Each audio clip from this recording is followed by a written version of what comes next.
Jorge Garcia. Right now we are going to begin with our women's competition. The women begin with the vault. You are looking at Brandy Johnson as she prepares her warm-up.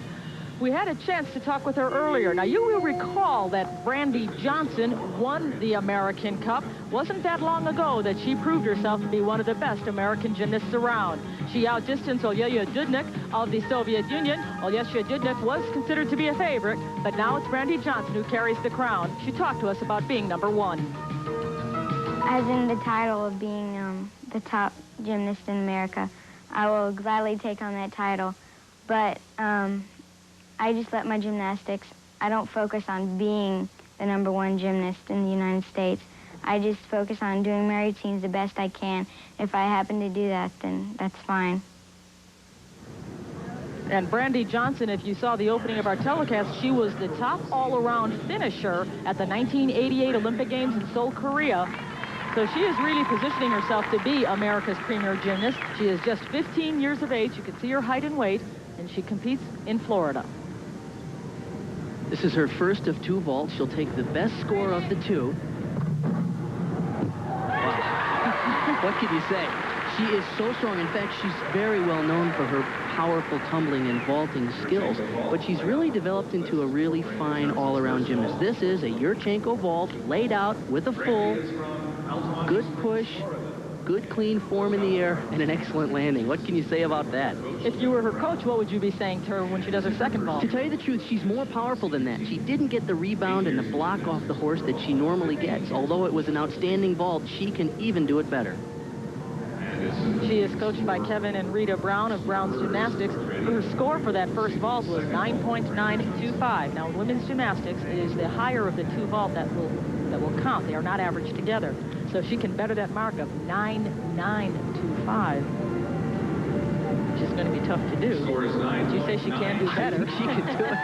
She has posted the number up by where she's vaulting, 491. That means that she's going to do the same vault again. A perfect vault here, of course, can score a perfect 10 because this vault is valued at a 10. Some vaults aren't valued at maximum scores of 10. Some are only 9.7, 9.8, 9.9 maximum. This can be a perfect 10. That was better. Oh, 1 hop on the landing, but she had good height and much better distance from the horse. She is so powerful. A congratulatory hug from her coach, Kevin Brown. It's the same vault. She's going to round off here, go back onto the horse. A little better block, but certainly much more distance from the horse. But you can say 1 big hop is going to be a deduction. Not a big deduction, though, because this is still incredible stuff.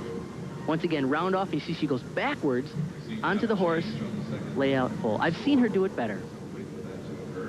That vault received a score of 9.825, and the first vault, which was higher, the 9.925, is the one that will count. And that really sets up a tough challenge for Karen Tierney. And we should add that that was a record in this single elimination format. Earlier, we had a chance to speak with young Karen Tierney. She's just 15 years of age. She hasn't had much gymnastics experience, but she spoke about this format.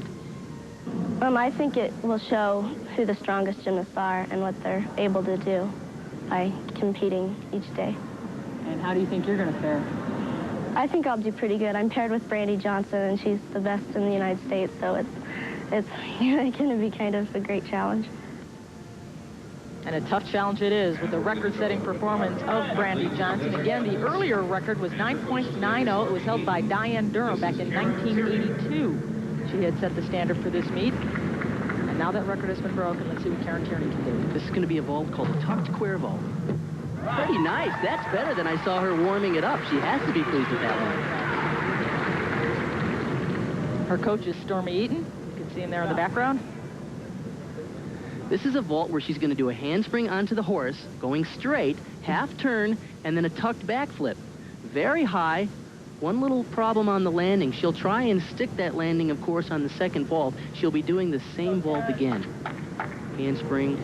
Good, clean form. That is a very difficult vault to hold good, tight leg form on, but she did a good job. Posted 9.65. And the score for the first vault was 9.65. Once again, she's going to do the tucked queer vault, same vault, which has a value of 9.9. She'll try to stick it. Good job. How about that? Good block that time, good clean form, and that time she found the landing. So that should get a little bit higher score than the 9.65 she received for her first vault. She has good speed here, and right here, boom, a little better block gets her a little higher so she can drop straight down on the landing rather than over-rotating. Different from what we've seen Brandy do. Brandy went backwards onto the horse. Karen went forward onto the horse, handspring, half turn, tuck back, and she's pleased with that one. And it is 9.625. And that vault was scored a little bit less than the first vault. It was a 9.625. The first one was a 9.650. It is the first vault. That will count in the score. Again, the score she wanted to beat was 9.925. We are continuing now with the men's rotation. We will send you back over to our competitors, Jeff Lutz and Lance Ringnald. They are now at the pommel horse. And you are looking at Jeff Lutz. If there's one event where a wrist injury is going to show up for Jeff Lutz, it could be here on the pommel horse, because there's an incredible amount of strain on the wrist, because at any given, right away, he had trouble there. You can see that he grabbed his wrist. Yes, it looks like it's he's trying not to favor it, but he might have just pinched it just wrong. On the pommel horse, of course, you're supporting just on the hands, and you're alternating back and forth, so at any given moment, you're only on one hand at any given moment. So you're switching back and forth, and I'm sure, yeah, he's having a real hard time here. It's unfortunate because you know he's in pain, and he hasn't been able to train on the pommel horse sufficiently to get prepared for this competition. And unfortunately, the pommel horse is an event where you just get no relief. He can certainly put the weight on the other hand, but that's for a split second. He just gets no chance to rest it. There's a handstand on the end into the middle. You can see here he's doing single leg work. Those are called scissors. Yeah, this is awfully tough on him. Oh, wow, that's a pretty nice dismount, considering he's had trouble. Yeah, there was a hop to a handstand on the end. That's tough stuff. So Jeff Lutz with a couple of falls. Tough break. Right from the beginning, he didn't get a good solid push, and you know he's favoring his wrist. And pommel horse is a very difficult event anyway. I think it's the most difficult of all of the men's events. It's very tricky, and when you're having wrist problems, you're already asking for trouble. Although he did have trouble early, this is a really nice move, a hop to a handstand on the end. It takes good swing and a tremendous amount of strength. Good finish.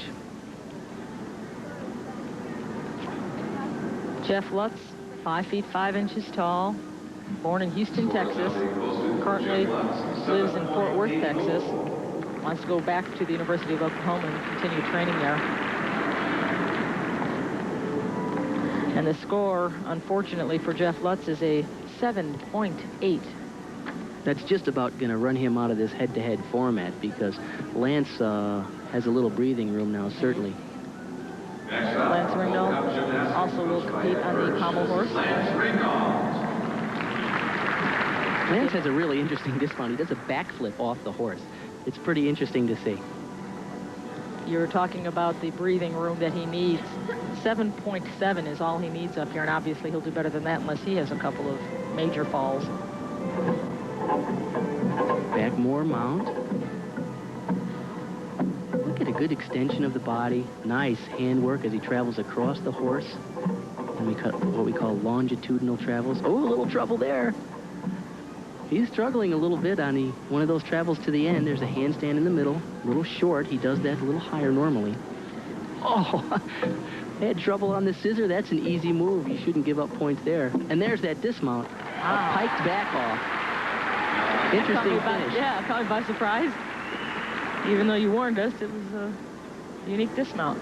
He really had a little trouble there. He's doing these travels. You can see here he reaches up, and he's going to go all the way across the horse in a major form break there. But he's a tough kid. He really pulls this out and fights to get back in position. Do you think he over-relaxed after Jeff Lutz's performance? It's possible. Certainly big finish here with the pike backflip. That's a really neat move. There's only a few guys that do that, and none of them do it in a pike position. It's a unique way to get off the pommel horse. Well, at the 1988 Winter Nationals held in Colorado Springs, Lance Ringnald finished first in the all-around. So he likes it here in Colorado, and for his pommel horse routine, he received a 9.60. He's easily ahead of Jeff Lutz.